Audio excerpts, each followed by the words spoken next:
Good morning, everybody. It is a pleasure for me to open today's webinar organized by Pension Committee of European Actuarial Association on the perspectives on defined contribution pensions in Europe. I'm very happy to have such great lineup of the speakers today, starting with our keynote speaker, Carine Pilot-Osborn.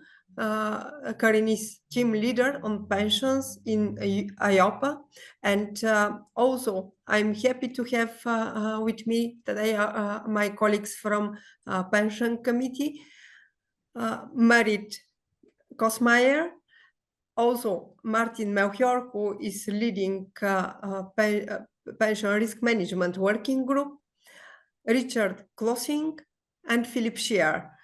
We will try to discuss different aspects of the problems and risks that we are facing today with regard to the pension systems all over the Europe. All of us are aware about challenges that we have with demography, with pension adequacy, with pensions gap, with communication. So we will try to cover different aspects in our discussion today. How actuaries can provoke and encourage good collaboration between different stakeholders. This is one of the main priorities and main objectives that we have in the Pension Committee. So we would like to hear different position from perspective of regulators, from perspective of the business, and last but not least, the perspective of the customers. So one of the main topics today will be risk management, risk sharing, and how to mitigate different risks that pension systems faced up to date, but also how to help customers to take their well-informed decision how and when to retire. So communication will be one of the last topics of the today webinar.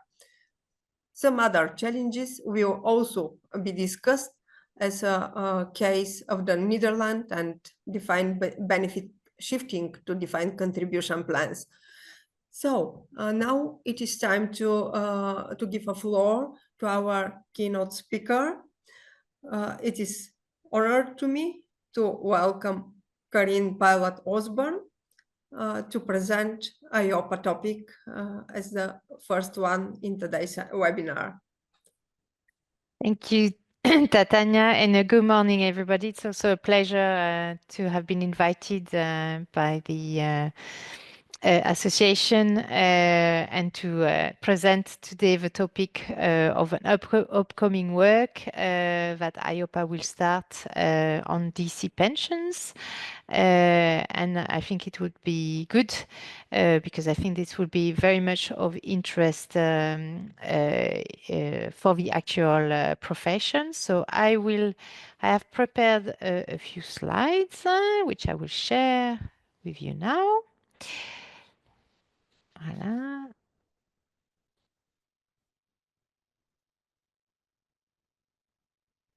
Okay. So first of all, I will set the context, but since you are all actuaries, I will not also spend too much time on this. So whilst we have a very diverse landscape in Europe on both the extent to which supplementary pensions in that occupational and personal pensions contribute to the future retirement income of people relative to the first pillar, state pensions, and the extent to which we have different type of providers of occupational and personal pensions or not. We still have some common challenges. So aging population is the first one, which also means with a decline of dependency ratio and fewer workers for the number of people to fund the pay-as-you-go pension system has becoming challenges and will become challenging. And we see it, this shift is already, so this trend of declining dependency ratio and pressure on public on the financing of public pensions is already being seen in many member states, but it will continue, and we see a little bit of a shift geographically from west to east and south. What does this mean? So that means that where there is no yet multi-pillar pension system, and where in member states where there are very much dependency in public pensions, pay-as-you-go public pensions, this means that there is a risk of future poverty as people will see potentially some benefit cuts, and they need to start also have additional supplementary pensions in complement to their state pension to save for and secure an income in retirement. And this also means that we see a pensions gap. So women, for instance, tend to be more severely affected due to maybe working more on a part-time basis, taking maternity, parental leave, carers leave. But the pensions gap is not just gender related. It might be depending on the type of profession. So for instance, we see in the labor market many people who start their career in employment, they move sector jobs and go into self-employment and may not be captured into private pensions. So how do we address this? How do we bridge these pensions gaps? So we believe at IOPA that there needs to be a holistic approach in addressing the pensions gap because there are multiple layers, as I've just explained. So first of all, one of the key principles is for member states to develop and strengthen all their three pensions pillars. So this means looking at the pension system in a holistic manner and ensure that there is in the future the development of supplementary pensions. This also means some transparency and raising trust and awareness. As you may be aware, IOPA received 2 advice from the Commission, which we delivered in 2002 and which 2001, sorry, and which encompassed the idea to for member states to build some pensions dashboard to have an overview of their pension system and see where to identify gaps where people were or group of people were at risk of poverty. And pension tracking system was to be doing the same at an individual level so that people could track where they were in terms of saving for retirement through the first, second and third pillar. So transparency is very important. There is also need to build adequate and sustainable DC pensions. So one important point is to improve participation in pensions, and in DC it's even more important because scale matters. So auto-enrollment is one way to achieve scale because also it increases contribution by making mandatory for employers and employees to contribute. There is also needs to be also some further thought on the payout choice architecture because we see in our database of pensions planning products across the EEA that there is still a lot of products and plans where maybe there are not so many early withdrawal restriction, including on the take-up of 100% cash lump sum, which may question, whether this is a true pensions vehicle. pension saving vehicle. And of course, it's important to make supplementary pensions attractive, cost-effective, simple, because pensions are not easy. So we have done, as you can see, a lot of work at IOPA. I mentioned the advice we delivered to the Commission. And if you are aware, the Commission published its strategy on the Savings and Investment Union and will be issuing recommendation on the use of pensions tracking system and pensions dashboard to member states, including also on auto-enrollment, which I briefly mentioned.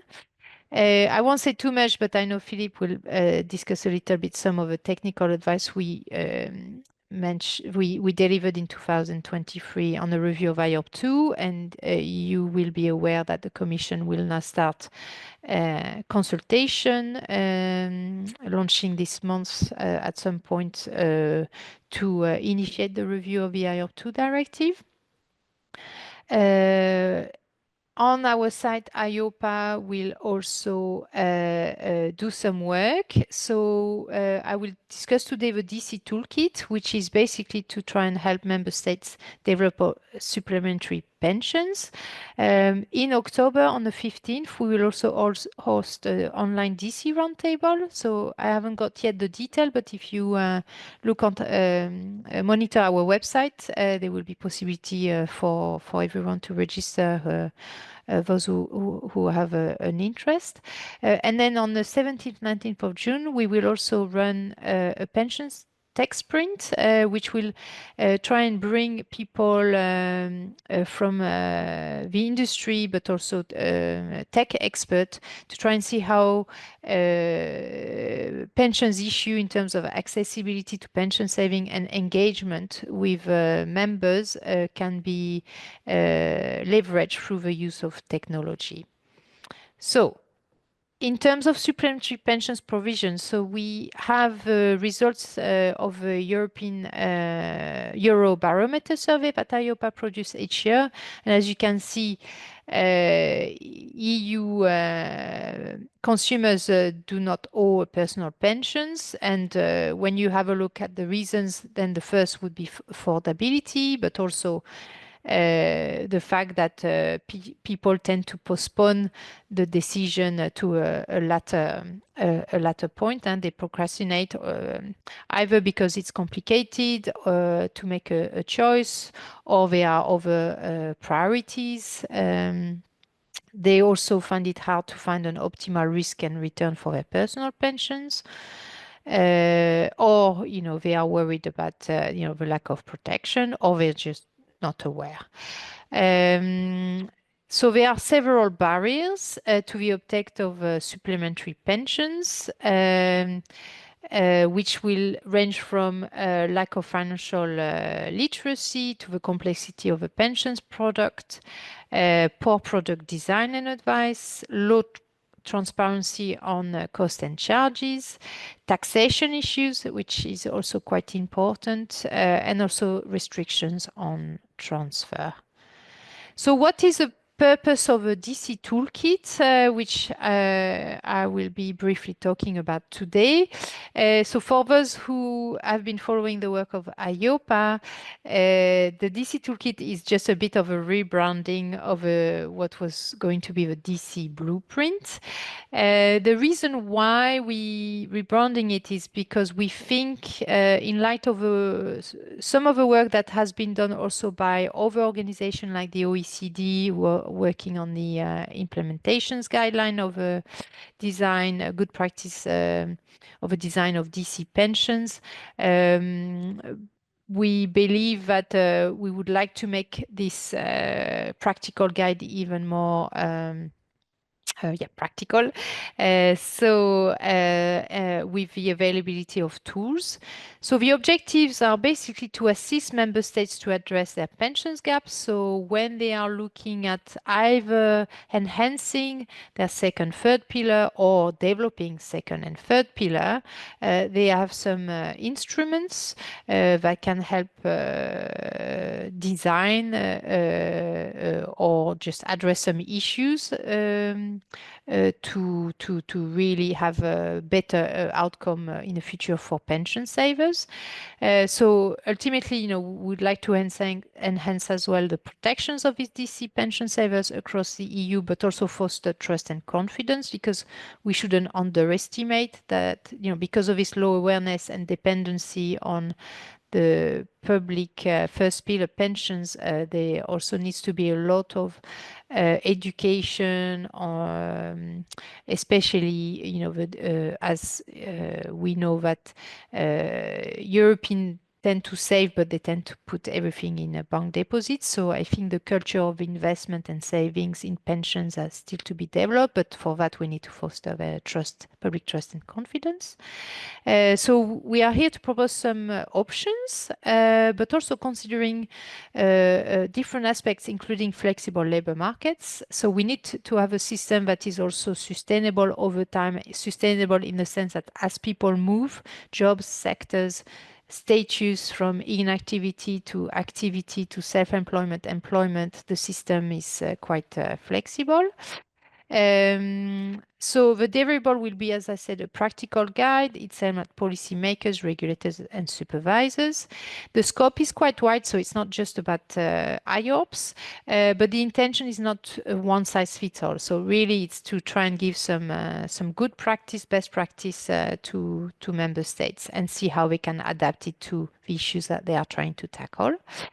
And one of the tools we thought could be of use would be something like a pensions adequacy tool, which would try and illustrate the impact of contribution and cost level on the expected retirement income. But there are many other tools, and I will explain how we will also engage with stakeholders to try and develop this into the toolkit. So what are the key considerations? So I mentioned labor markets. So people have multiple jobs, different type of employment contracts, and different spell of activity. There's also a lack of labor. So I mentioned aging population and declining dependency ratio. We need also a European economy that is even more productive because of a shortage of labor. So that's quite also important when we design this DC product and where they and pensions plan and where they invest. Behavioral also mentions that people procrastinate. When forced with taking this decision, they might be prone to making mistake, which leads often to suboptimal outcome.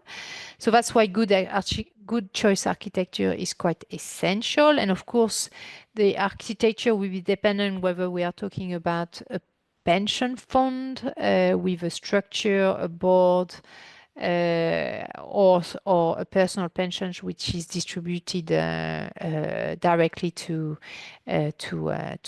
individuals. Other matters, so I mentioned taxation. Let's not forget that although people might have behavioral and cognitive biases, we do know that pensions tax does make an effect on saving behavior. I mentioned scale and how it is quite important. So how can the scale can be fully realized so that it benefit to pension savers? Public trust and confidence in financial services is low, including on pensions. So how do we address it? And I also mentioned that we should not forget that pensions is not just accumulation, it's also about decumulation. So there needs to be a clear payout phase, and a true pension needs to also have some early withdrawal restrictions. So here are a sample of questions that we have in mind for the DC toolkit. So I should first say that our initial step is to launch a call for evidence. So we will first start this work by listening, by being in a listening mode, and have all the views of stakeholders to provide information, just to see that we capture everything so that we start developing the toolkit as of the end of the year and next year. So sample questions are about the critical success factors to make sure that DC pensions are adequate and sustainable. And there will be a very wide range from looking at the different governance model, value for money, and how you translate this into quality features of DC pensions in both accumulation, decumulation. How, what are the key drivers to DC scale? Risk sharing, which will be discussed a little bit later, is also important. So once we are talking about DC, it doesn't mean that we should give up and go straight into pure DC, where members, policyholders bear all the cost and risks. So is it still possible to have some risk sharing mechanism, and under what condition will it work? An important point in the context also of the savings and investment union discussion is to what extent do you reconcile DC portability and switching with a need for long-term investment horizon and, of course, need for illiquid assets. So how can these two coexist in the future? Trust and confidence I already mentioned, and then labor flexibility and how you build and design pensions arrangement is also matter. So in this call for evidence, I've given you here some example which I think would be relevant for the actual profession, and for which we would really ask for your contribution. As I said, it's just example, but I think from an actuarial viewpoint, we would like to hear about how you design this DC supplementary pensions, considering that we need to have sound risk management frameworks. So it would be good to collect your views and evidence when we launch the call for evidence. But of course, next year there will also be further opportunity because the DC toolkit will also be presented through a period of public consultation. Decumulation and mentions, I think we don't speak enough about decumulation. So how do you design payout which also consider the income needs? Because on the two extreme, one which is taking full annuitization and one which is taking cash lump sum, there needs to be something that makes sure that people secure a regular stream of income, and it's quite an important decision, and it can be irreversible if you take a full annuity, and the condition of full annuitization will depend on the level of interest rate. Risk sharing mechanism is, I think, also an area where the actual profession can really bring a lot of food for thoughts. And maybe because I mentioned DC toolkit and the fact that essentially what we want is supplementary pensions which deliver adequate outcome towards people's future retirement income. I think the actual profession can also bring a lot of food for thought, views, and evidence on data analytics and modeling that can help us design these DC pensions, but also in relation to adequacy and future outcomes. So finally, what will be the approach and timeline? So we will start, as I said, with an evidence gathering. So we'll be on a listening mode. So we will launch this call for evidence. So we were supposed to launch it this month, but because the Commission will, of course, launch a public consultation, we didn't want to run at the same time. So you will probably see this once the public consultation is closed, so around summertime, but we will leave you a lot of time to respond. And as I said, we will also run a DC roundtable online, so you will have the opportunity to register on the 15th of October once we publicize this on the website. We will draw on existing practices, so it's not also about starting from scratch. So I mentioned, for instance, work from the OECD. We will look at EU and non-EU practices. And And then in terms of the next steps, so once we have analyzed the answers from the call for evidence and the feedback from the DC roundtable, we will start drafting the toolkit itself and launch a public consultation next year in view of finalizing the product, the deliverable in the first quarter of 2027. And I thank you and happy to take question at this point. Thank you, Carine. I think we have a question from the audience related to pension and real estate. So what do you think about this? Is this possible? Whether or if IOP consider any changes in the current regulation with that regard? Yes, thank you. So very good questions. Maybe that will be a question that we might see in the Commission's review of IOP 2. So, I mean, our starting point is, of course, the IOP 2 principle, and in particular, the prudent person rule in Article 19. So I guess, we are not here to prescribe pension funds to see how they should and where they should invest as supervisors. Of course, they should do it within the remit of the prudential provision in Article 19. Bearing in mind that they should consider, under their fiduciary duty, the profile of their membership, the time horizons, and the risk attached with holding illiquid assets.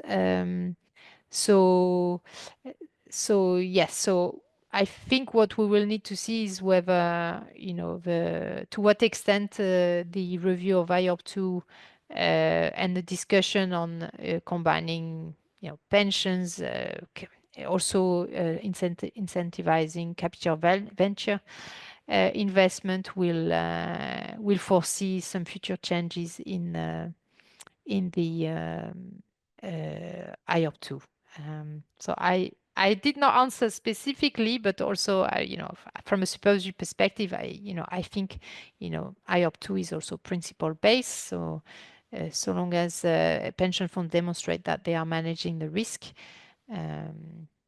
within the remit of IOP 2, I think there are still quite a lot of freedom. Thank you. And probably one more question with very short answer, if possible. Will supervision will be a future of defined contribution toolkits? And if so, what the role will supervision play to ensuring adequacy and sustainability of these pensions? Yeah, so yes, it will be a feature because the toolkit will be addressed to also supervisor, because this is also our board. We will start with the design, so from a policy perspective, but eventually we'll move into prudential supervision as well as conduct, because we will look at both supplementary DC pensions in general, and what will be quite important is to look also at how supervision will change. So the example that will be given in the Netherlands is quite interesting, because the focus of supervision in DB, for instance, has been very much on the funding of IOPS, but in DC, from a prudential perspective, you need to still have, you still have some DC pensions liabilities, but I think more and more we will need to look at how DC outcome is integrated in the supervisory framework. Because future DC outcome should have also an impact, prudential impact. And of course, the move to DC means more and more focus on conduct issues as well. Thank you, Carine. Because of time constraint, probably the next question that was on the Q&A section could be answered in the section, and some of aspects will be covered with our next presentation. So thank you very much for so extensive presentation, even in very short time slot, and you touch all different and important aspects. So transparency, adequacy, sustainability, everything was in your presentation. We will continue to follow the toolkit development, and thank Carine for your support and presentation. The next topic will be presented from our colleague from Pension Committee, Marit Kosmeijer. Marit will talk about challenges that regulation and business face in Netherlands with process of shifting defined benefit to defined contributions plan, and probably some of the aspects from the last question will touch here as well. Marit, the floor is yours. Perfect. Let me share my screen. Thank you, Tatiana, for the introduction, and Carine for the very interesting presentation before. Let me see, does it want to share my PDF? It doesn't, but that's okay. I hope you can all see the screen. So I will quickly, well, as quickly as possible, because I know we all have a relatively short time frame to discuss, and there's so much to discuss, but I will tell you a bit about what is happening in the Netherlands. I know some of you are aware what is happening. I also saw that some of the participants today are from the Netherlands.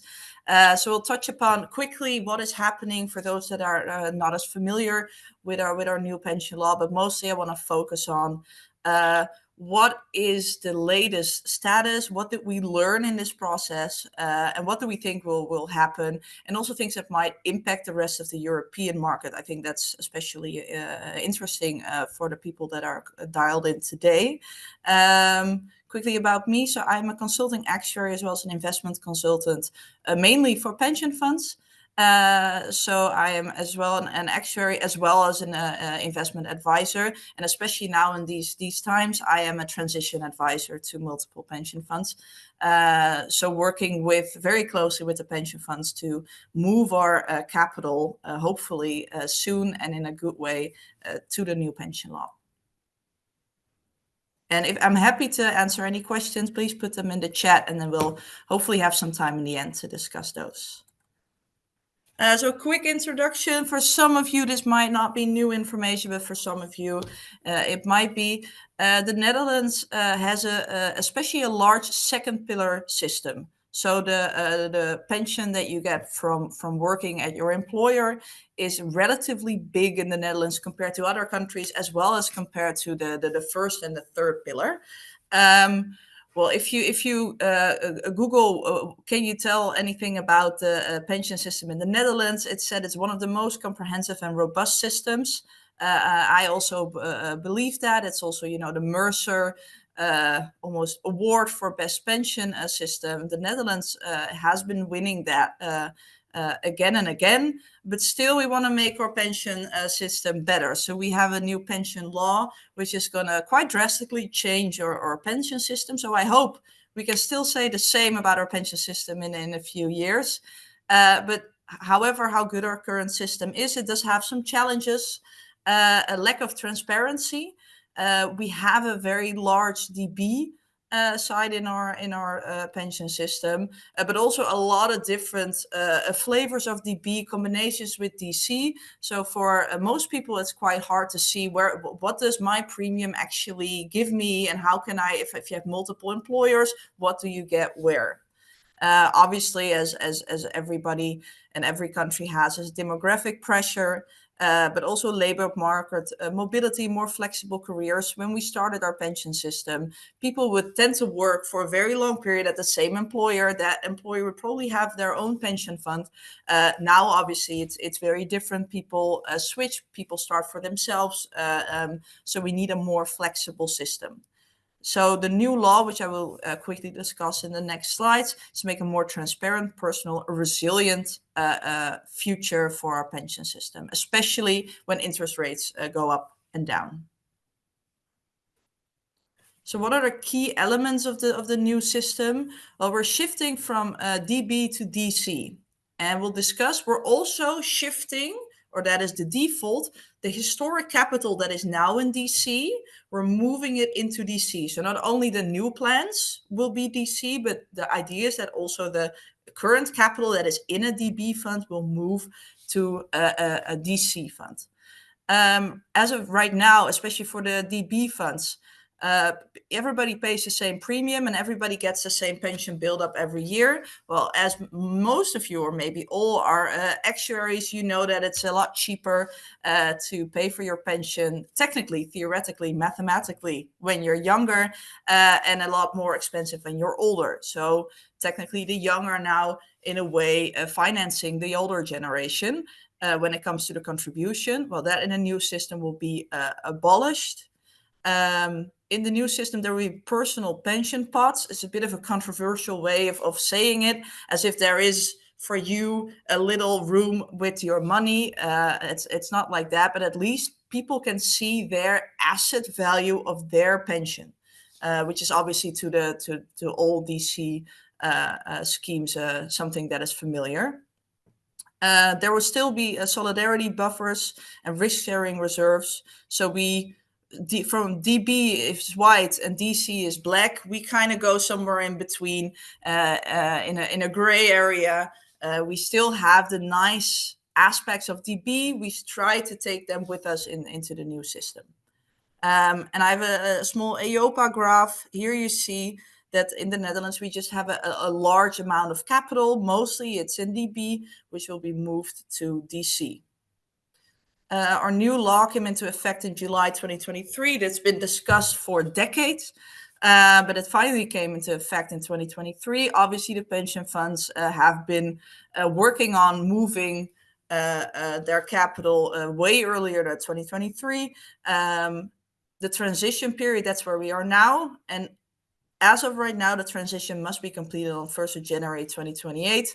We'll discuss in a later slide that it might be quite challenging to get everybody across before 2028. Okay, and then what is moving the current DB capital to DC? Well, we came up with a term for that, and I'm not actually sure who came up with it, but we call it in Dutch, we call it invaren, which is a literal translation is sailing in. So you're sailing in the current DB capital into the new DC schemes. That is, as of right now, the default. So funds by default need to move their current capital into the new system, but there is a possibility to leave the old capital in the current DB scheme, but it does require a lot of justification. Why do you think, as a pension fund board, as social partners, think that's the best idea and the best outcome for your participants? What we see is if you move your DB capital to a DC system, the buffers don't have to be as high. If you have a comfortable financial position, that means that you can actually give your current reserves to your participants, which for quite a lot of pension funds means that as soon as they sail in, that they can give their pensioners, as well as their active and inactive participants, a higher capital and thus a higher pension. So roughly 1.5 trillion that you saw in the slide before is going to be moved from the one system to the other. Some stay in the old system only for the historic capital, but those are very, very small funds. Well, sailing in, so moving all that capital, is also the most debated and divisive issue, and we'll quickly touch upon that as well. So what is the status? So where are we now? 3 funds has sailed in on January 1st. So they were the first 3. Estimated size of roughly 30 billion in assets. 1 was actually moved on the 1st of May. So that's the 4th one. A few more are expected to move during the year. And then the large group of funds will expect to go on January 1st, 2026 and January 1st, 2027. So it's almost like the Tour de France, the Peloton. It's a very large group of funds that is now expected to move on 2026 and 2027. If we would have discussed this 1.5 years ago, quite a lot of funds were still expected to go on January 1st, 2025, or they wanted to go on January 1st, 2026, and now delayed into 2027. There are quite some delays with sailing in the capital. And why is that the case? Quite a few pension administrators are not ready or were not ready yet on the correct timelines for the transition. We thought it will all become simpler, but it really is complex for the administrators as well as for the funds to get this across. Funds need to get approval by the Dutch National Bank to sail in their capital. And that is obviously also, it's quite hard, and we'll touch upon it later. How do you want to sail in? How are you going to divide those reserves? So some funds did not get approval yet. Multiple have now gotten their approval, but that is also a reason for delays. And I think something that is connected to the second point, there are a lot of questions that come from the Dutch National Bank, and they require very large simulations. Simulations take time. I think everybody that works in the actuarial field knows that. So you really see that the amount of questions that you get, you need to have time to do the simulations, to discuss it with the board. And you saw that that will all just take longer than expected. So you see quite some delays. But I hope that little peloton from the Tour de France is actually going to make it on January 1st, 2026 or 2027. And then the very, very recent developments. The pension law, discussed for decades, came into effect on July 1st, 2023. But in between July 2023 and now, we got new elections and a new party that wants to change or at least amend the pension law. Here you see a picture of someone from that party, Agnes Jozef. She's also an actuary, a very, very brilliant actuary as well. And she and her party are proposing to amend the law. What do they want? And I think that's a very, very good fundament and a very good goal, is they want to ensure that the participants have a say in the conversion of their rights. So sailing in, so moving DB to DC, means that your current DB rights will be transformed into a DC capital, and they want the people to have a say in that. Obviously, right now they have a say as well through the unions, through the social partners, but it's not a direct say. So in January 25, so after the first three funds actually already moved their capital, they came with a proposal for an amendment because they want to hold a referendum. So that pension funds need to hold a referendum to be able to sail in the new capital. So it's not about starting the new scheme, it's about moving the capital from DB to DC. And so that referendum needs to have a positive vote on sailing in the capital, and it came up with at least a 30% turnout, which is, as you can think of, it's quite a lot of turnout, because the average person, when they get a letter from their pension fund, they will probably maybe open it, but definitely not go out and vote. It obviously got a lot of criticism. So they came up with a revised proposal, which is very, very recent, in April 2025. They came up with a new amendment where they proposed that participants can individually opt out. So if someone does not want to go sailing in their new their capital into the new scheme, they can opt out and their capital will stay in the old regime. The criticism, and I think especially for people working in the sector, people working at pension funds, some of you might be with pension funds, with consultants, with administrators, you can see it sounds as if it's quite hard to actually get this across. The pension law is already into effect. Funds are already making all their plans. Some funds have already moved their capital. So it can be quite chaotic. So also the Council of State, as well as the Pension Federation in the Netherlands, and almost all pension funds are very, very against this amendment.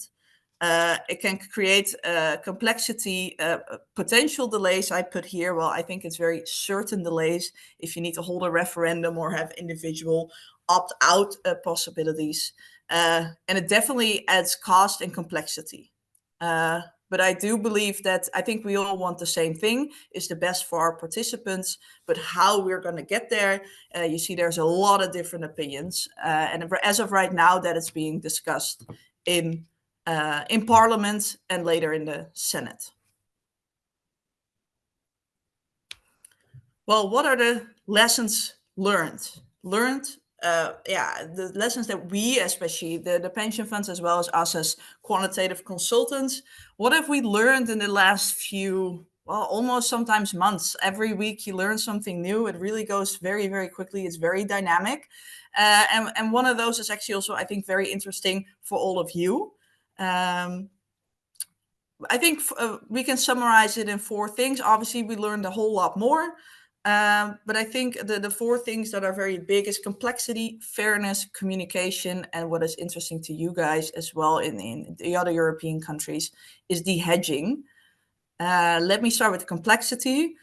The idea was, and I think still is, removing our very complex, with a lot of different DB type of schemes to a simpler DC scheme. So it's supposed to be simpler, but because we want to take those nice traits of DB into our new system, I think we did create quite a complex system still. I think a good system, but still quite a complex system. And I think especially for the administrators, that was, I think, something that was not expected as much, so it took more time. And the transition itself, I think, is a lot more complex than initially thought. A very important thing is fairness. What is a fair distribution of your reserves? So if you're sailing in and you have reserve to divide, who is getting what? Which I think for all pension funds across the whole world is very, intergenerational fairness is very, very important. But now you have this one singular moment where you're going to divide your reserve. Deciding and argumenting and explaining what you think as a pension fund board is fair is very, very hard. And is especially for the Dutch National Bank, and rightfully so, one of the most important things. If you don't get your argument for why you think your decisions are the most fair way of dividing the reserve, if you cannot get that across at the Dutch National Bank, you will not get a green light as a pension fund. Then communication. I think we all know, and I think it's also something that was discussed also in the, I think in the last presentation, but obviously also I think in all presentation will come back. Communication is key. Trust in our pension sector at this moment is not necessarily very high, also because everything that's going on in Parliament. But it's very important to have trust in your pension sector, especially if you have those crucial moments of transferring from one system to the other. People need to trust it. People need to some extent understand it. But it's very, very complex, and how to get that across is something that funds are struggling with, but it's a very important thing. And then there's the hedging, which I think is for every European institutional investor is quite important. The Dutch pension funds are a very big player when it comes to the interest rate swap market, as well as the long duration bonds market, but especially the interest rate swaps on the longer duration. So say 30, 40, 50 years interest rate swaps. Upcoming to the transition, funds want to protect their current financial status. So they increase their hedges, especially it can be also on the long duration. So the hedges are going up, but as soon as we move to the new system, and you may ask why, I can do a whole presentation on that as well. It's very interesting. But in the new system, we expect the interest rate hedges to go down quite drastically. It depends from fund to fund, but we expect that interest rate hedges are going down. So what you see is an increase in the hedges up until transition, and then they need to be sold. Selling, especially interest rate swaps on the 1st of January, for maybe some of you that are in that business, is not necessarily the most liquid market, especially on the long durations. So we expect there to be quite some impact on the European swap curves as soon as those funds are going to sell, or maybe are already selling, especially the longer duration swaps, as well as bonds, but mostly on the swaps. So for all of you that are also working with pension funds, insurers that are in that market, we expect there to be quite some volatility in the curves due to the pension funds in the Netherlands changing their system. And then I have, I think, a few more minutes for questions. Let me stop screen sharing. Yes, perfect. Tatiana, did you have any questions that came in? Yes, there are two questions. The first one is from Wouders.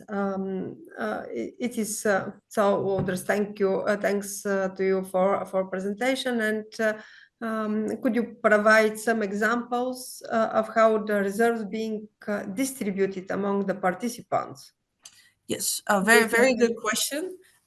So I think one of the things that is important, it's say you have a reserve of 15%. What are you going to do with it?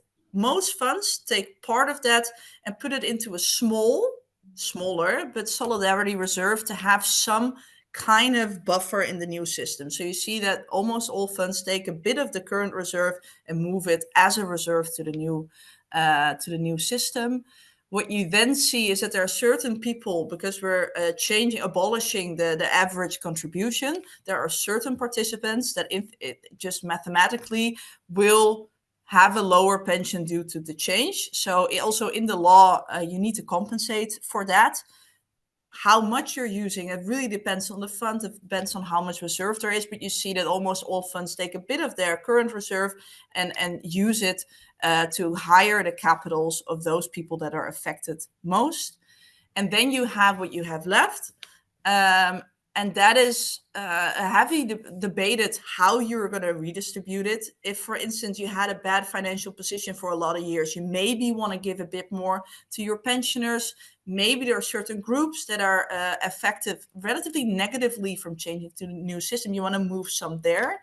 And there's also the question, if you divide a reserve, some people build up that reserve. But also some people would, in the current system, also would never get 10% of a reserve. So you want to divide it equally, and a lot of funds do it in a different way. So I think that's the important ones. What do you want for reserves in the new system? Do you want to compensate people? Do you want to redistribute? And how you're going to do the rest? Yeah, challenging task really. And the second question is more or less related to the same topic. Tibor Parnitsky asked, what is the position of DNB? What they have as a principle of rules when they decided how to separate reserves and to make this decision. Yeah, no, it is indeed true. It is the responsibility of the board to see what is fair. But what the regulator, the Dutch National Bank, is they really focus on, I think rightfully so, is that the board, both qualitative as well as quantitative in ways, can argument why their choices of dividing that reserve is the most fair. So funds get a first kind of assignment from the social partners or from the unions, from the employers. Hey, this is what we want to do. And then it's up to the pension fund board to show to the participants, to the regulator, is this the most fair way of doing it? So that's how they look at it. They want to really see a good argument. They want everything to be laid out both on principle, but also with calculations. So that's what they have, and you need to. They discuss it with you. So you go there with your board and discuss. Hey, this is how we want to do it, and have we researched it enough? Thank you, Marit. Did you have disability benefits? That's the next question. And what's happened to them, if there are? Yeah. So some funds have disability benefits inside their pension funds. You could also have it as with an outside insurer. When it comes to the disability benefits in the pension fund, they will just move as much as a regular pension into the new system. So you will also sail in those capitals, and they will move with the rest of the pensioners. It could be partner pension, just regular old age pension, disability pension, orphan pension. They just all move to the new system. And most pension funds or employers that have disability benefits in their pension scheme now will also have it in the new system. It would just be financed a bit differently. And the last question, the asset market hasn't been doing so well over the last couple of months. Is it clear what the effect is on the sailing in option? Very, very interesting question. Very, very current, and a lot of funds are talking about it. So what you see is that a lot of funds, especially if they have the financial stability to do so, quite a lot of funds are protecting their current funding ratios by both hiring the hedges as well as putting in put options, which is for most pension funds quite an interesting goal. But because the transition moment is so important, a lot of funds, especially the smaller funds that can do and have a nice financial position, they are hedging their funding ratios. So those that didn't get a hit as much because they've been protected from as well as lower interest rate as well as the hits on the equity market. For the ones that are in a position that is not as great, these hits, and they're not protected, these hits have been quite problematic. Because indeed, if you're very close to your transition date and you have to communicate that pensions are not going up or maybe even going down, that is very problematic. So I think we're all still very interested to see how it's going to develop into 2026, 2027. But I hope, especially right before those dates, nothing too crazy happens, because then I don't think I'll celebrate any Christmas. Thank you very much for this interesting presentation, Marit. We will continue to follow up the development in the transition process in Netherlands. Thank you again. And now I will take over the micro to Martin. Martin, sorry for being a little bit late with previous section, but Martin Melchior will present some of the main aspects of risk management for defined contribution plans. So, Martin, the floor is yours. Thank you very much, Tatiana, and I'll try to catch up a bit on lost time. So, morning, everyone. So today I'll talk about risk management for DC pensions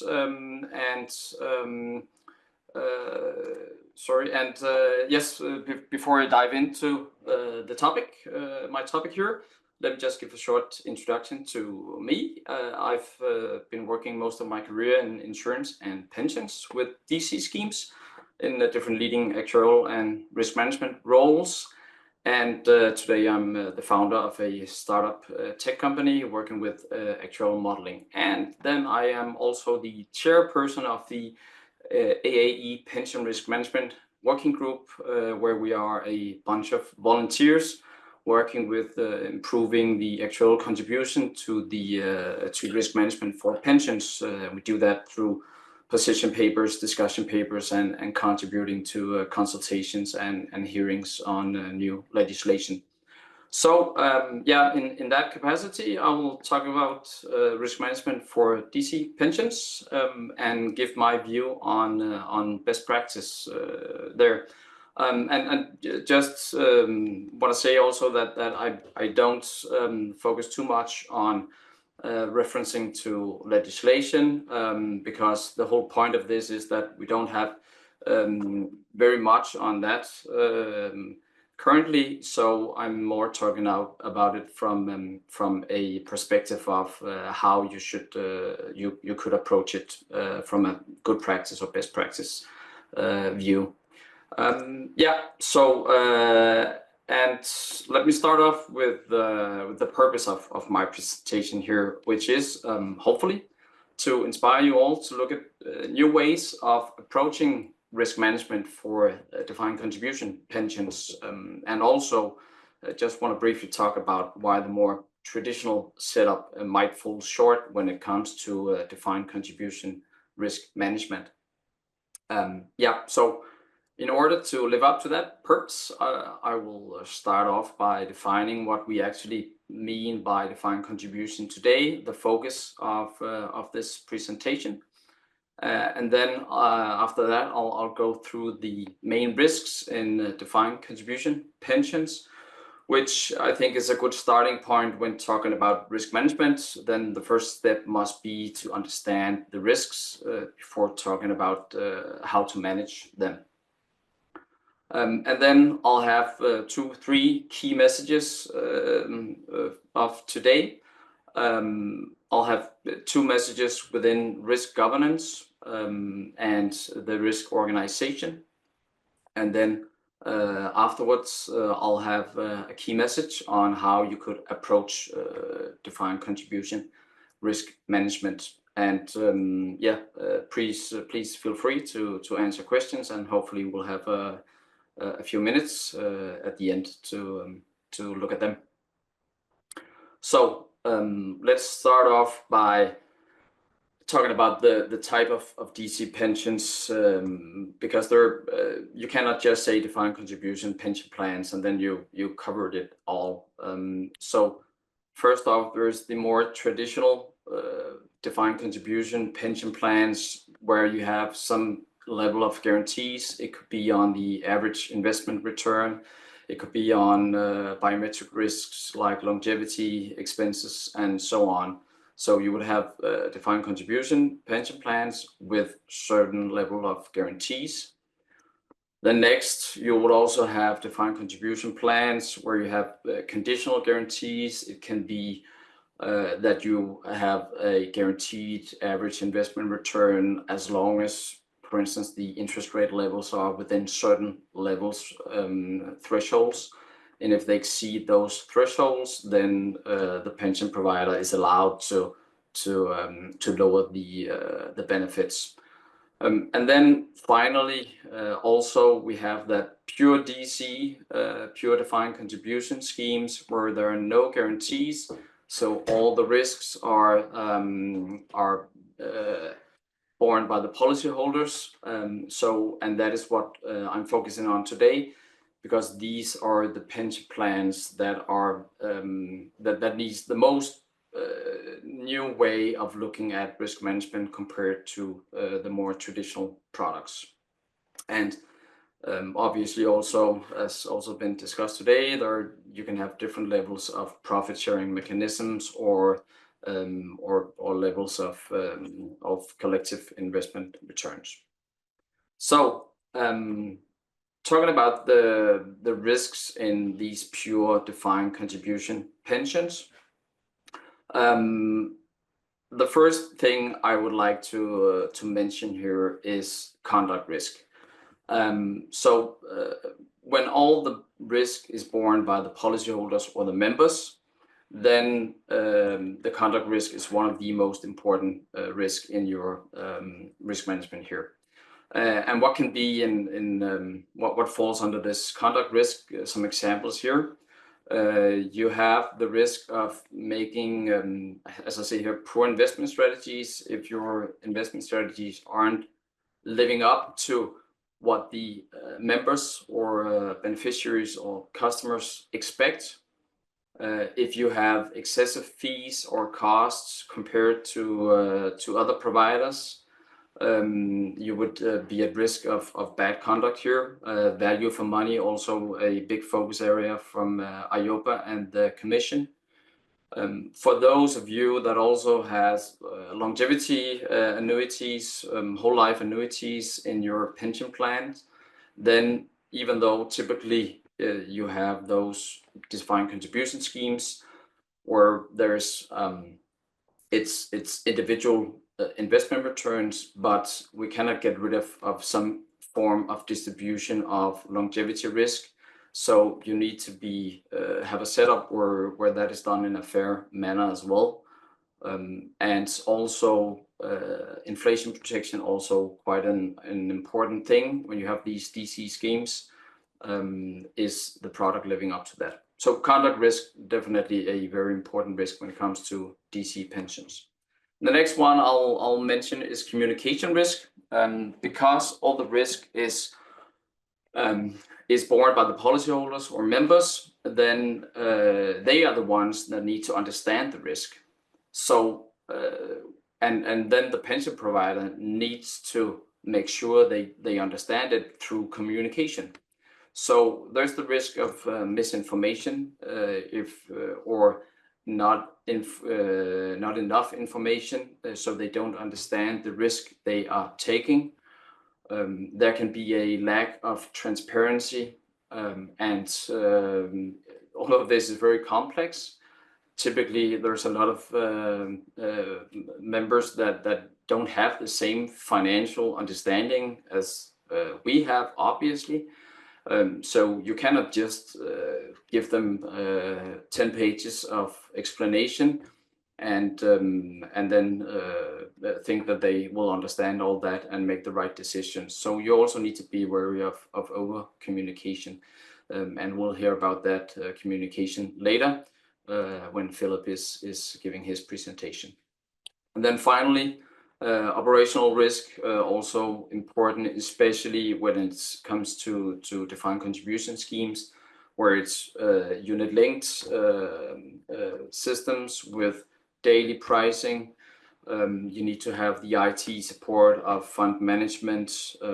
If you have, it's still long-term investments here, so you might have investment strategies with, for instance, illiquid investments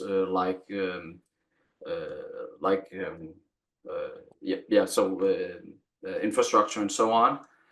And what you do then with members coming in with new money, if you have if you can transfer out of the system on a daily basis, and what about pricing for those illiquid investments? So there's also a lot of operational risk here. So I was just setting the scene here on the important risks, which is kind of different from the more traditional products, which then leads me to my first messages here today on risk governance. And as I see here, we need a change of focus when it comes to these pure DC schemes. So first off here, a couple of pictures, and to the left, I've put in here some big corporate buildings representing the pension company, the equity capital, or maybe the portfolio level. And this is typically where traditionally risk management has been more focused. That's on protecting the own funds, protecting the portfolio level, and that's typically where risk organizations has been focused.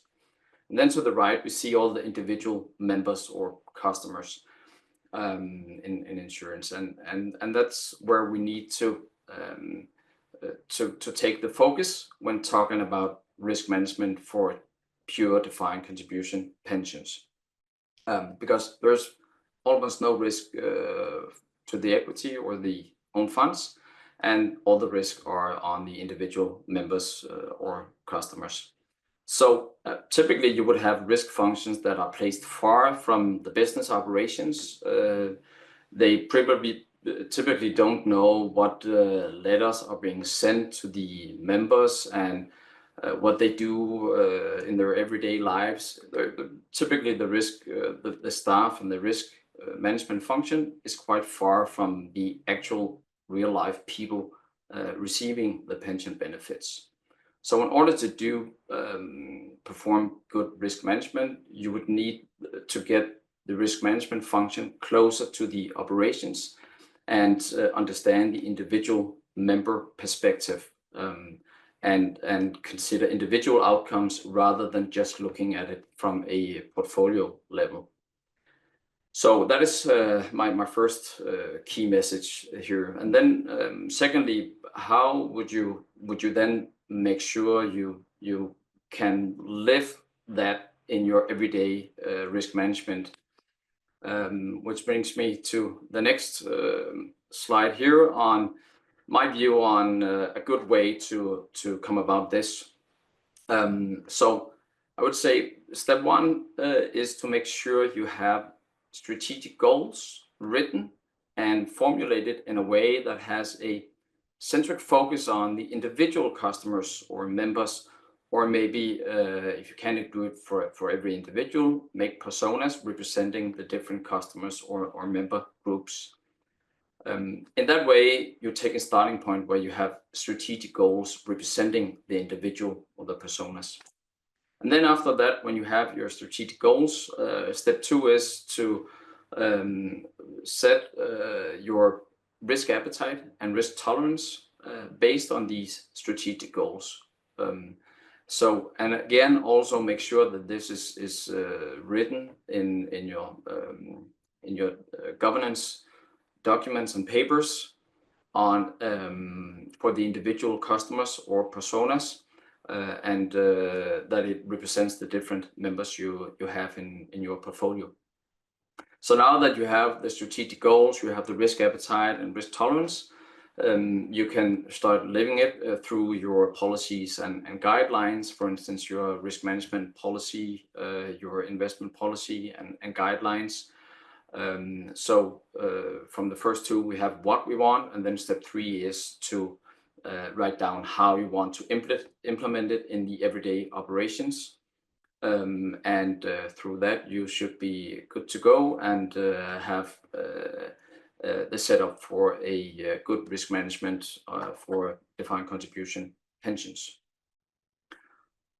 So moving on to the next one here is pure DC risk management. Then we have the governance set up. And the next thing is then how should we then go about it in the everyday lives in the pension fund. And luckily, I believe we already have a very good framework for this through what is called Product Oversight and Governance, or POG. And those of you working in insurance might know about it already. It comes from the Insurance Distribution Directive. And it's actually, POG is just, to me, a really good and fairly simple approach to product risk management. And it's suited very well for defined contribution risk management, because it has a starting point is in protection of the individual member. So I would say there's no reason not to just follow that and borrow everything we can from this good framework. So I've just taken the key principles from POG here. It's not very long legislation, so I would just advise you to read through it. It has some very good things in it, but taking out the key elements here. So the first thing in the POG principles is that you need to ensure that your products or pension plans considers the members or customers' interests and goals. That comes back also to the strategic goals, that you need to write it down and figure out what is the interest and goals for our members, and then you can make sure that your pension plan lives up to that. Then you need to also identify target groups and compatible members. You might have today just one pension plan, but there might be different needs, for instance, for in the decumulation phase, or for if you have both white collar and blue collar. There could be different risk appetite for those. So look at what target groups you could have or compatible members, and write that down as well, and see if your product is fit for purpose for all these different groups. And then a really centric thing here with the POG is that you need to ensure there are no detrimental effects on customers' members. And when can that be? That obviously is within the whole area of value for money. But also it could be if you have, for instance, risk riders like disability pension, you might have certain member groups where they get all the disability coverage from maybe Pillar 1, and therefore they wouldn't need to have this risk rider. Or there could be other groups where they should have more risk or less risk in their investment strategies. So you need to make sure that there are no detrimental effects on the customers. And then you need to test your products against the needs you have identified. So you need to do a test. Is the product, is the pension plan actually living up to the goals, strategic goals? And then finally, you need to set up an ongoing validation of the whole process. So basically, to me, this is just a good framework for risk management of a pension plan, and in particular when we have this individual focus where all the risk is transferred to the members. And yeah, the process here is simply put up like this, where you design the pension plan, you test it, you distribute it to the members or customers, you monitor how it performs, review if you need to change anything, and that's basically the PARC process. So I think I managed to catch up a few minutes here. So basically my key messages is look at your risk organization and staffing. Is it close enough to the member and everyday business operations? Adapt your governance to have an individual focus, and then find some good inspiration in PARC. And yeah, that's it for me, and I'm ready for questions. Thank you very much, Martin. It was very interesting to see the comparison with product overview control cycle. It is important to look in this way to the whole organization, and probably, yeah, we have one question. It is sorry, just. Yeah, I can see the question here. I can read it. So okay. yeah, so great with the PARC inspiration, but in pensions, it is the sponsor or another stakeholder who is designing the pension plan.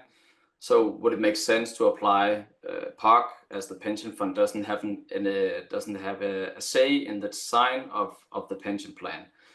So what is my view on this? Yes, great question. And my view on that is that even though it might not be the pension fund that is designing the pension plan or the options to increase risk or choose different risk levels and so on, typically the pension fund will have the risk management function, actuarial function, and so on. So they will be the ones that can do all the work on testing if it meets customer needs or member needs, and then they should be responsible for giving that knowledge and information to the sponsor or whoever is designing the pension plan. So I would say that you really should make sure that you take responsibility there and give advice to whoever is designing the pension plan on if you see any needs to review the pension plan. So even though you're not designing, we still have a lot of knowledge, and we should make sure we take responsibility for that. Thanks for this answer. And there was one additional aspect in your presentation. You mentioned the need of changing our focus in risk governance. So focusing on personal and individual goals, expectations, individual risk appetite and tolerance level. So with this perspective, I think we can consider also fairness, not only as an issue between generations or value for contributions against expected benefits, but fairness from personal perspective could be, am I satisfied with options that I can expect at retirement with my initial goals? And this is also related to performance, and very important part of the performance is investment management and investment framework. So thank you, Martin, and I will give the floor to Richard. And Richard will focus on the investment performance and how pension funds can contribute and perform better. The floor is yours, Richard. Thank you, Tatiana, and thank you to all our earlier speakers. Good morning. My name is Richard Classic. I work in pensions in Ireland, and I've advised both DB and DC pension schemes on their investment strategy. More recently, my focus has been on the development of the risk key function holder role within pensions in response to IORP2. So there's a little bit of risk throwing into my presentation, even though the topic is investment. I'm also a member of the AE Pension Committee and the Pension Risk Management Working Group.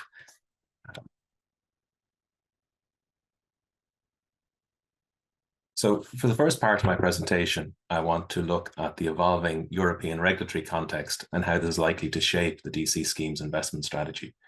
While IORP2 introduced a number of key changes which strengthened risk management and governance for pension schemes, there were lesser changes in terms of investment strategy.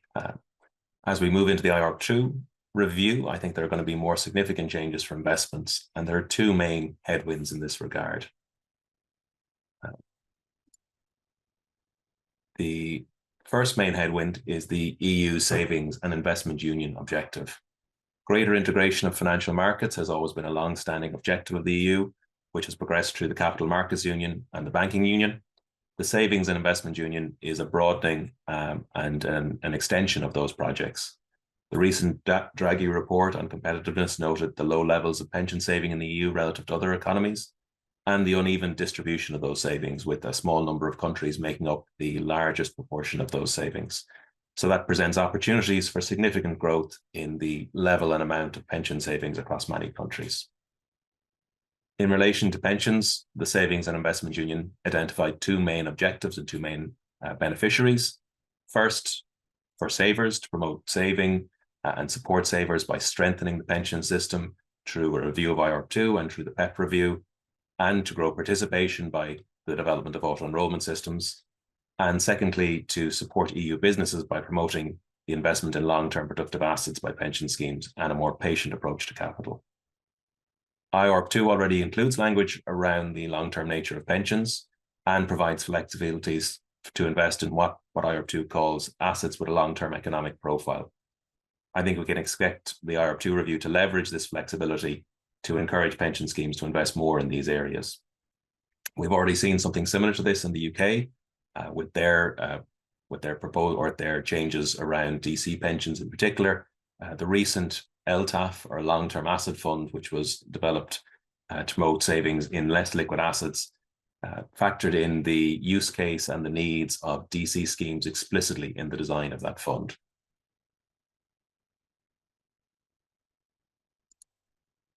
The second main, the other tailwind in terms of the IORP2 review is the continuing shift from DB to DC.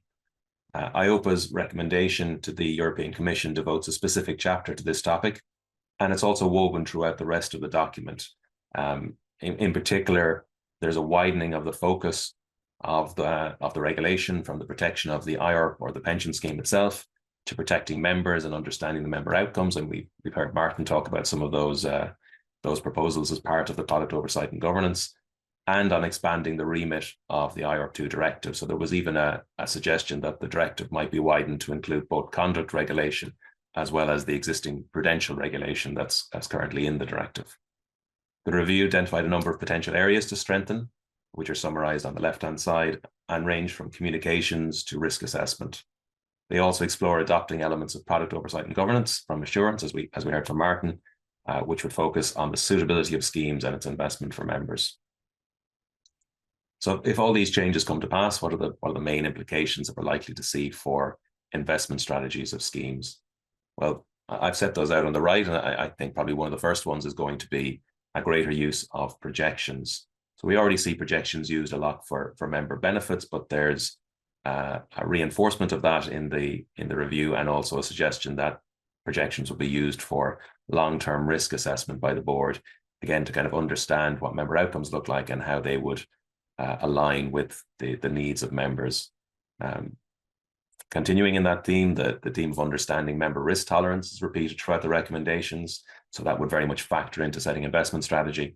And finally, there's a shift in focus to using member outcomes as the key metric rather than other metrics that we might be used to. So, for example, in the PEP legislation, you could see that there was a focus away from the more traditional metrics that we might be used to. So something like in UCIT, where we see the ESMA volatility scales used to look at the outcome of funds. In the PEP legislation, there was a focus on projecting member benefit outcomes and showing that those benefit outcomes satisfied certain minimum criteria around inflation protection, around capital protection. So much more aligned with members' interests and members' objectives in terms of their pension saving. So taking all those together, I think we can expect to see the use of projections of member benefit outcomes informing both long-term risk management as part of the ORA that the schemes will be required to do, and also being used to demonstrate that the investments are suitable for members as part of the product and oversight governance requirements.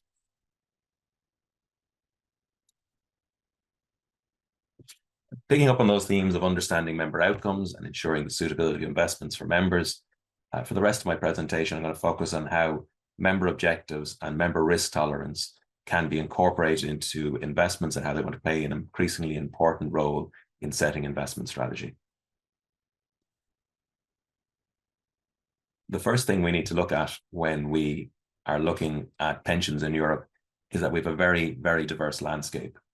Trying to come up with any strategy that will work across all these countries is a huge challenge, and we must respect existing national systems.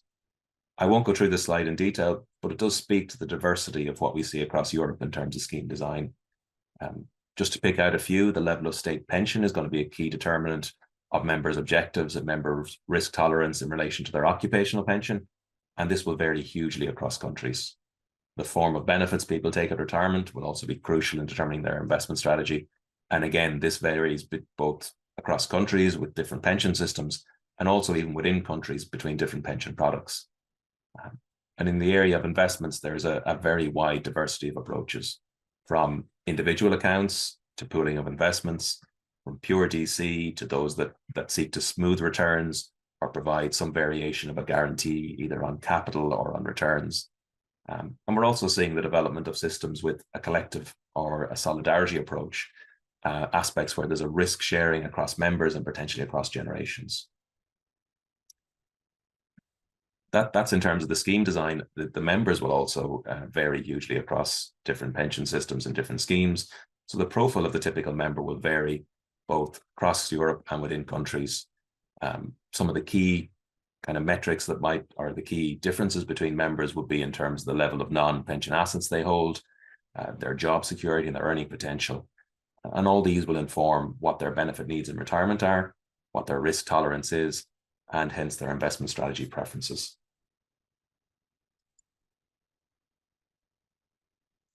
Focusing on members and their objectives, what do members want from their pension, and more specifically from their investment strategy?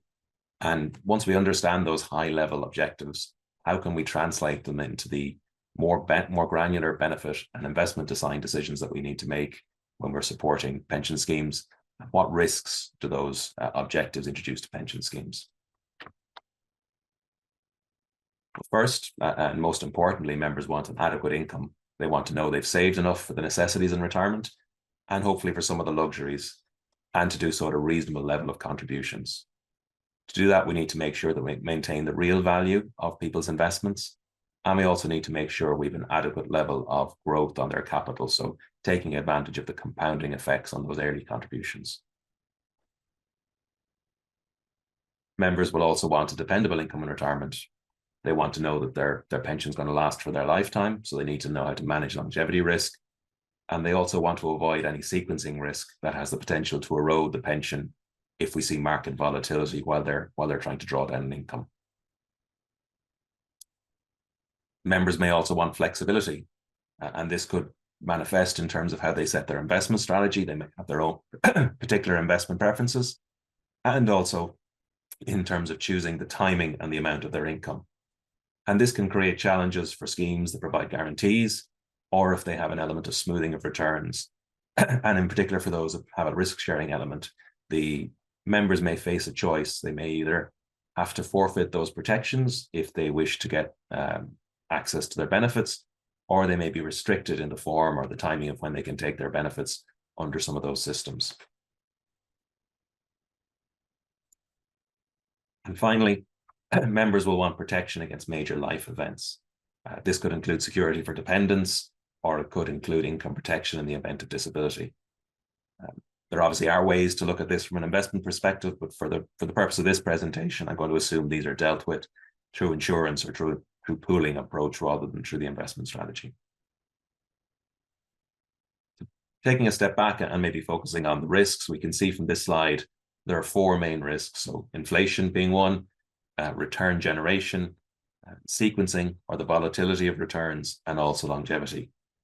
However, these risks will not be constant throughout a member's career, and understanding how they evolve over the course of a career can allow pension schemes to better match member objectives and effectively utilize the risk tolerance to grow members' funds.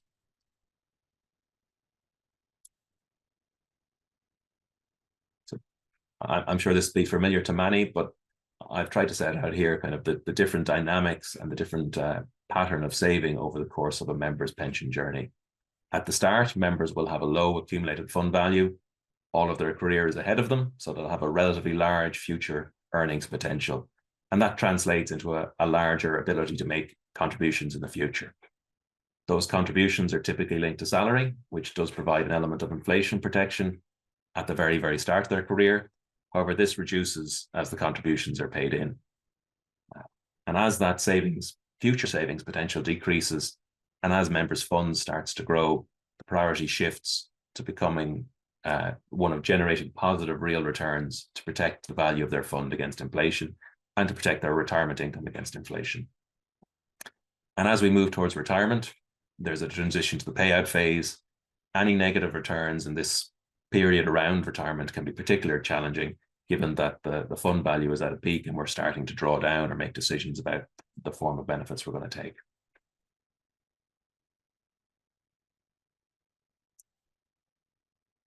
So the previous slide looked at how members' ability to save reduces over their career and how their fund grows, then peaks, and then is paid out. And these dynamics will influence both members' exposure to different risks and their tolerance for those risks. Returning to the key risks that we identified on the objective slide of inflation, fund growth, fund volatility, and longevity, we can map out how these evolve over a member's career journey. So at the start of a member's career, their fund value is low and they have a medium-long or investment horizon. But as the fund builds up, so does the need to preserve the real value of those savings and to continue to grow them through compounding of investment returns. As we start to approach retirement and look at drawing down income from the fund, the need to manage the volatility of the fund becomes quite important. Any losses here can be quite difficult to recover. Risks in this period can be increased by any lump sums at retirement or any other particular drawdowns on the benefits. As an example, in Ireland, members can take up to 25% of their fund tax-free, which is quite attractive, subject to certain limits, which can often lead to very large withdrawals around this time, so it's kind of heightening the sequencing risk that we see around the time of retirement. And finally, it's also at this stage that longevity starts to become a key risk as we worry about budgeting for our retirement, knowing how much we can afford to spend today versus how much we need to hold back in our pension fund to make sure that it lasts for our lifetime.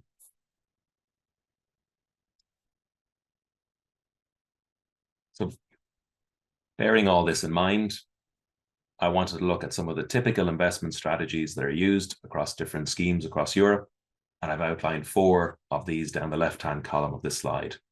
And then arranged across the top, we have the 3 member objectives. So an adequate pension, a dependable pension, and a flexible pension.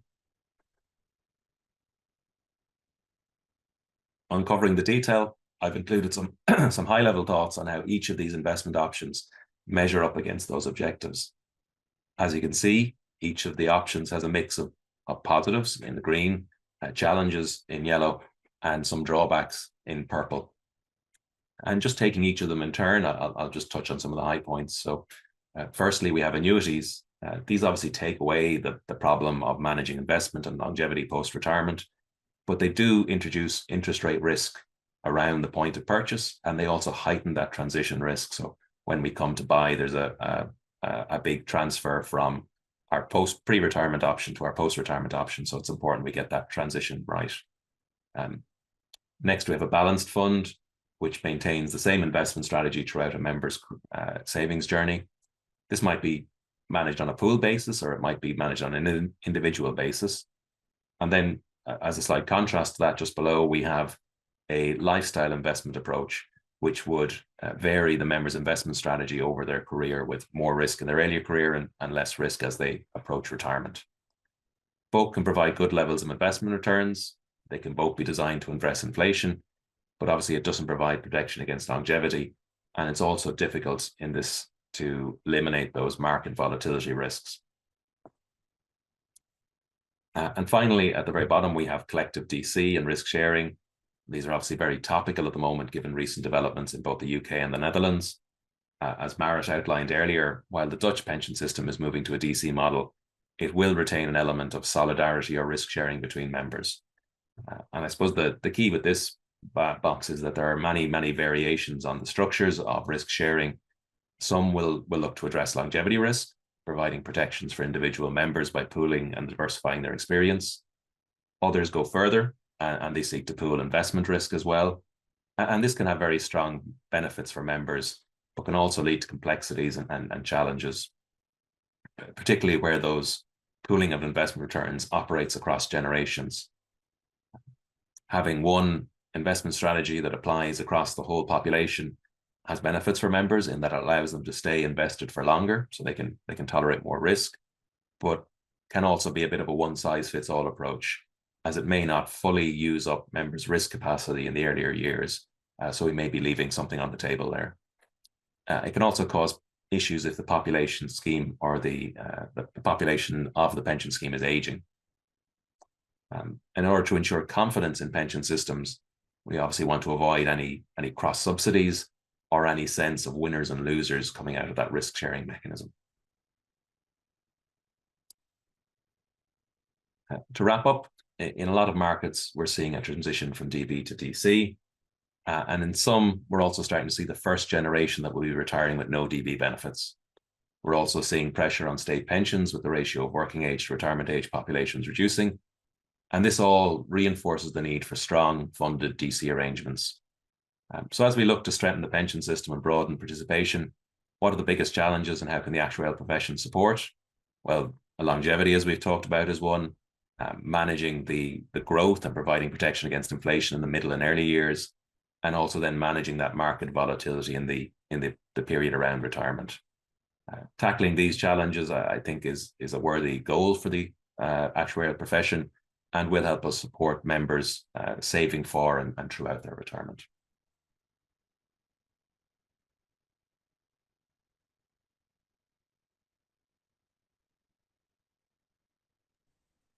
Thank you, Richard, for the presentation. There are 2 questions in Q&A section. Do I need to read them for you, or you are following them? Yeah, I'm just looking at them now. So that the first question, and thanks for the questions, is around what are the most important DC investment strategies for protecting against inflation? Are there scheme design changes that can help promote this? So I suppose from a purely investment perspective, you obviously have different types of assets that will provide more or less inflation protection, and these can be kind of more direct, like an inflation-linked bond, or more, I suppose, what some people call inflation-aware assets. So the perception is that things like equities will, over the long run, keep pace with inflation. So there's always a balance there between something like an inflation-linked bond, which would provide a direct protection against inflation, but maybe a lower return, or something like equity, which broadly matches inflation, but doesn't provide any guarantees, but does help with return. So, you know, from a purely investment perspective, I suppose those are the key ones. In terms of benefit design, I suppose I think it's more intrinsic to the pension scheme, that need for inflation protection. So, you know, it's about income that members want in retirement. I don't think we can avoid the problem of inflation, because it's really the members' objective that is driving and bringing in that inflation protection into the benefit structure.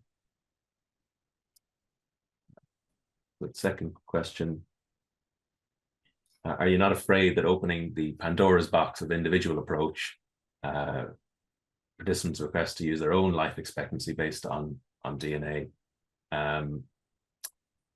So I'm presuming this is probably related to the pooling of longevity risk. I think kind of selection is always a problem, and you know, we see that when people look at individual annuities.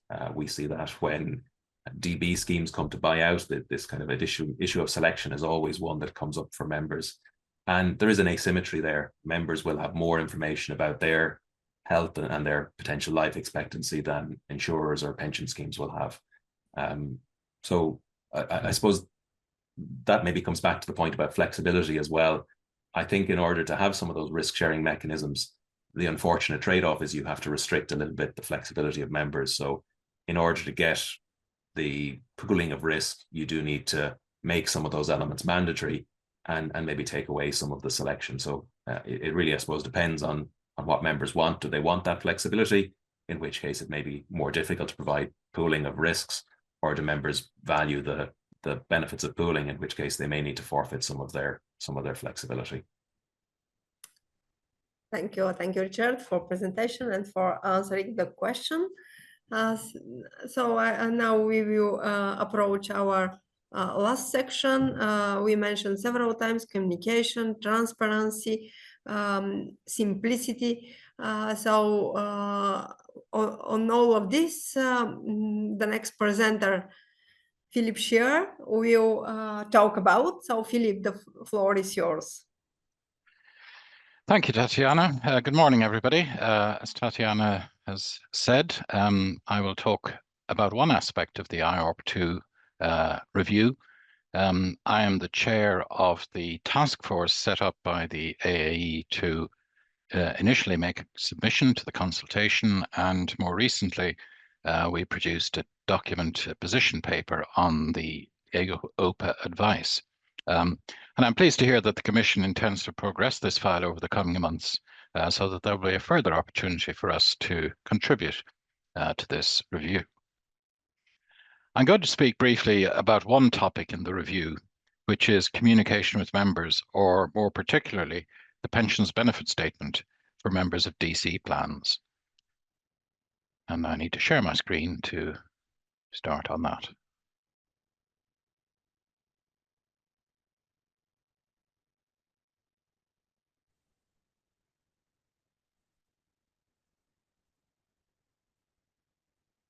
Okay, so to begin with, we need to establish what a DC IORP is, and Martin and Richard have already gone through that. So just to make it clear, I'm talking really about a pure DC plan where there are no guarantees and where members can make choices about investment options and probably also about the level of contribution that they pay. I've listed things I'm not going to talk about, not that they're not important. DB plans obviously are a separate topic, and communication for members of DP plans I think is entirely different to communications to members of DC plans, and that's something that perhaps is important to bear in mind. Tracking services also are very important, and in the context of the pensions benefit statement, it's helpful if they look the same for all plans, so that the pension tracking services can use consistent information. And also, as has been mentioned earlier, post-retirement decumulation is a huge topic in itself. We could talk about that for quite some time. From the perspective of the pensions benefit statement, obviously, you need to set out what the retirement income is going to be. And for that, you do need to have some assumptions about how it's going to be drawn down, and indeed what longevity assumption you might make regarding the member concerned.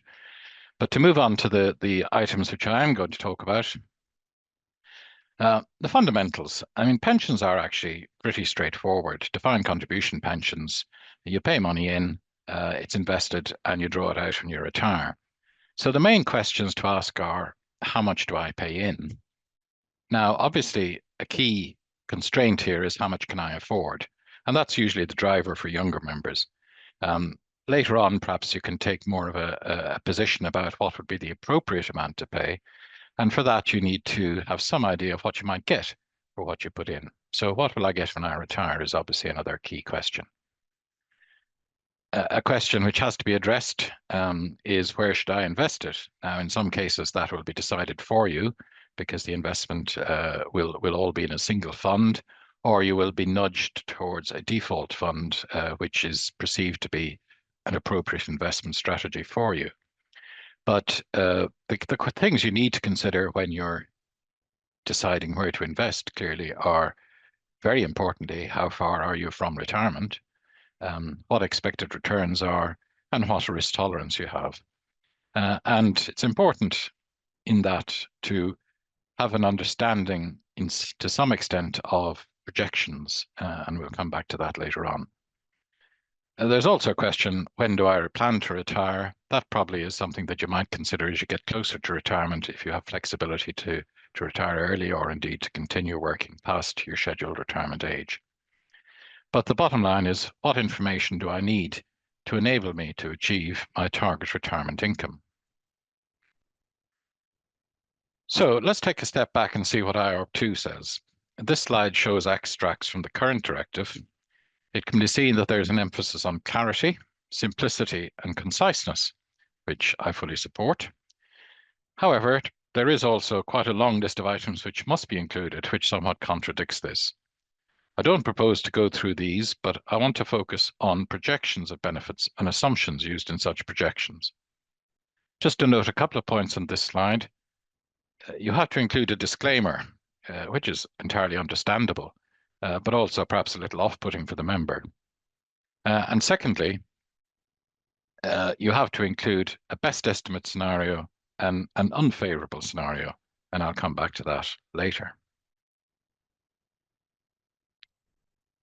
So what does IORP 2 say about projection assumptions?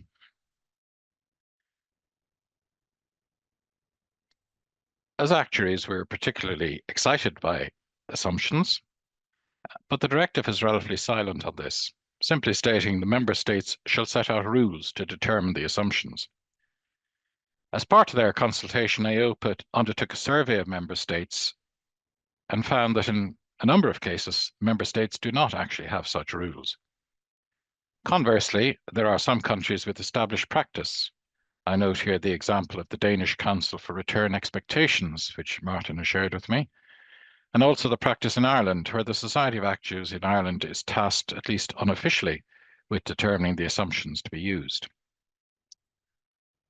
IORP 2 brought in the concept of an unfavourable scenario.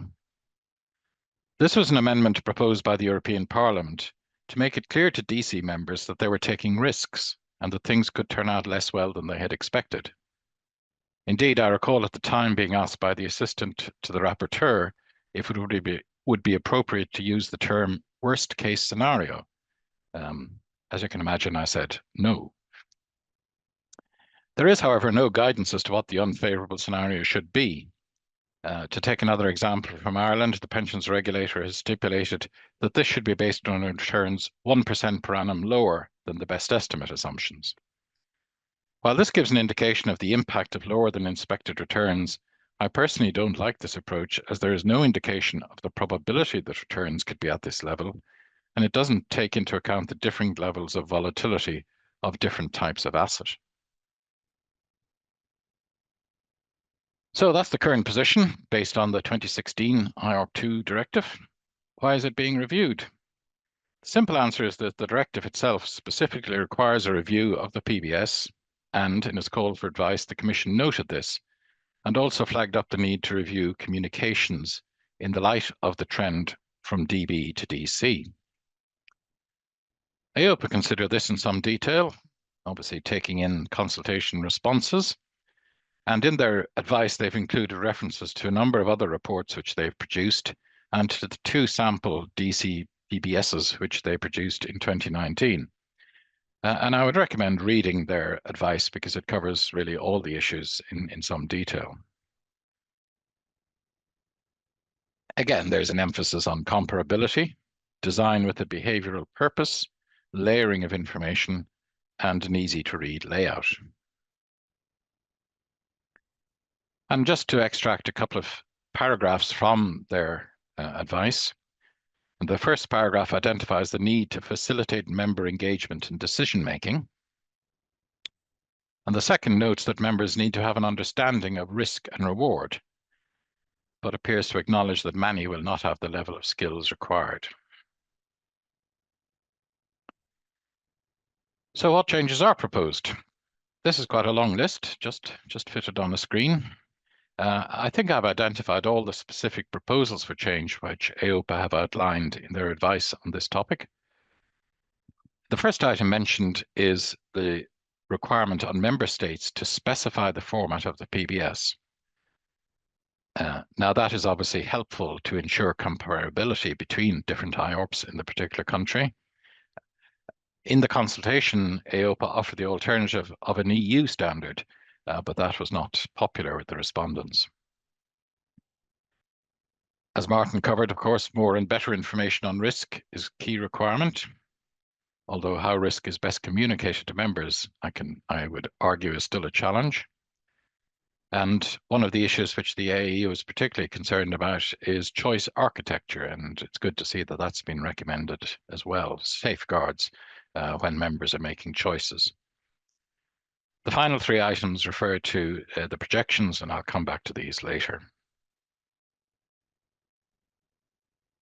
Just to revert to the AE task force, when the EIOPA advice was produced at the end of September 2023, I think we were hopeful that perhaps there would be a proposal from the Commission before its mandate expired in November 2024. However, that didn't happen, and we recognized there was going to be some delay before any action was taken, and we felt that it would be appropriate to issue a position paper on the advice that EIOPA had put forward. And that came out just before Christmas last year. And I think it's fair to say we're generally supportive of the proposals relating to member communications, and we certainly look forward to continuing discussions on these when the Commission issues its proposal. Some of the specific comments we raised, just to highlight briefly, we think the PBS should provide a call for action, and that really reflects one of the comments made by EIOPA themselves. Rather than having a document which is issued and put away in a drawer, possibly not even looked at, it should encourage members to consider whether they should be making changes where they have options to increase the contribution rate or change their investment choice. They should be encouraged to consider that, not necessarily to do it, but to take some time to consider what the outcomes might be. Layering of information is essential, and I think we all recognize that layering is much easier in a digital context. And certainly a lot of information which is to be included in the PBS should ideally be available through links to other sources rather than plugging up the document itself. There is an increase in the past performance information to be provided. We would point out that past performance is not a guide to the future, and there should perhaps be clear that that's provided for information rather than guidance. However, it is good that the reference period is now 10 years, which gives a better chance of covering a full economic cycle. And costs and charges, obviously, everyone is supportive of transparency. I think it's important that the information provided helps to assess value for money, rather than simply saying, this is the cheapest and therefore the best provider or the best option. My own personal view is that we need to be wary of TMI, too much information. Despite many references to concise, easy to read and layering, I still get the sense that information is being included because we think members should need it, and to limit the potential exposure of the IORP and the provider, rather than what the member needs to know. For example, I doubt if many members will find detailed information on past performance, sustainability, or indeed costs and charges helpful in deciding how much to contribute and how to invest. Of course, this information should be available, but it should not be necessary to wade through it to get to the interesting bits. The nice to know items should be available, but not, as I say there, front and center.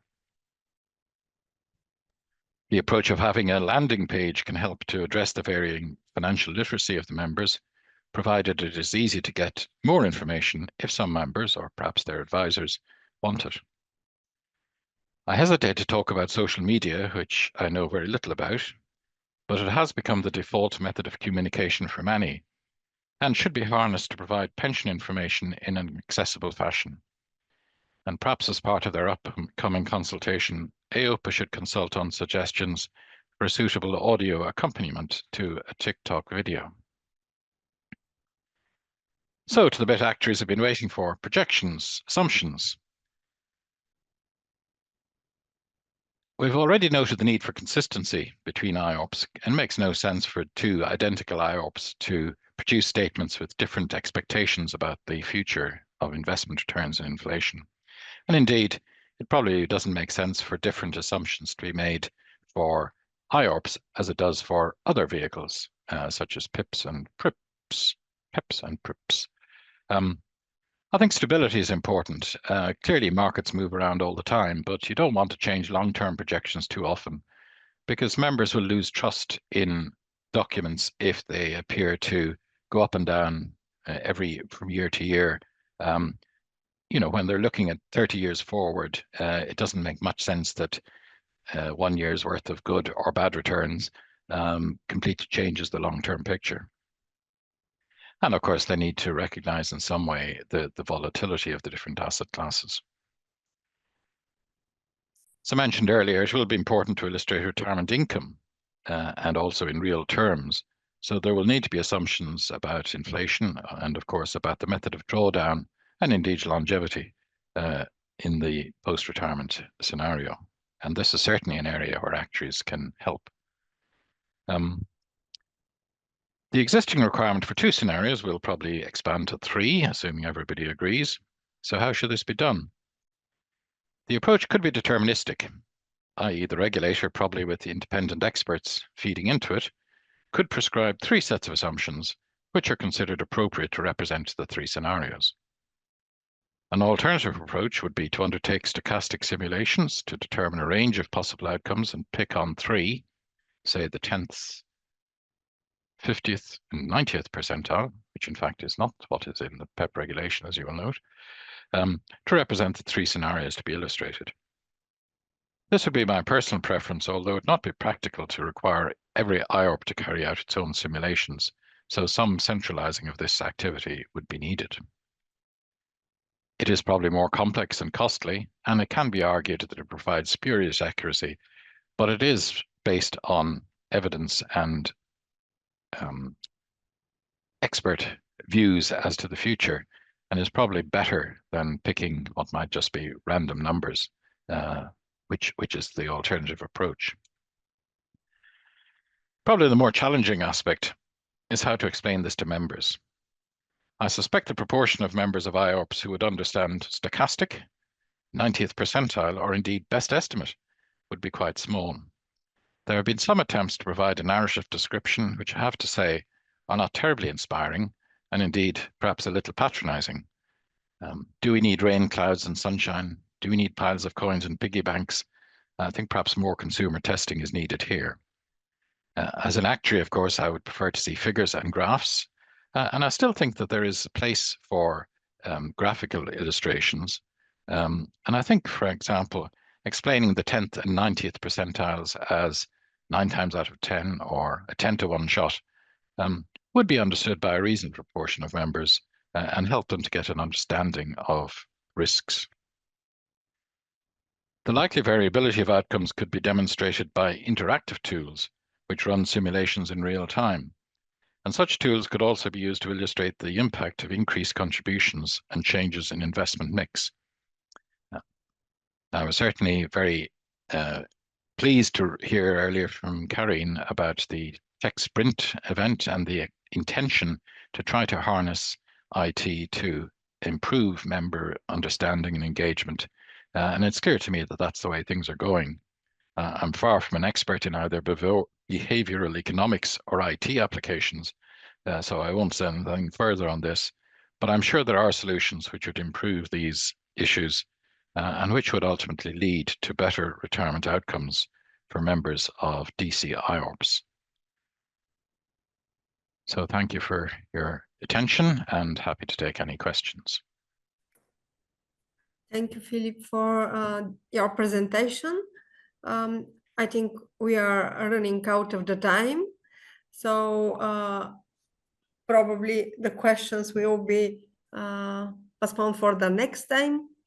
I'm very happy that we managed to cover so many different aspects, and in my point of view, a redesign of pension system, it is clear that require holistic approach, and that in this holistic approach we can recognize a lot of areas that actuarial support is needed. Let me remind to the audience that a record of the today webinar will be posted shortly in ActuView platform, so you can receive any part of the webinar if you miss it.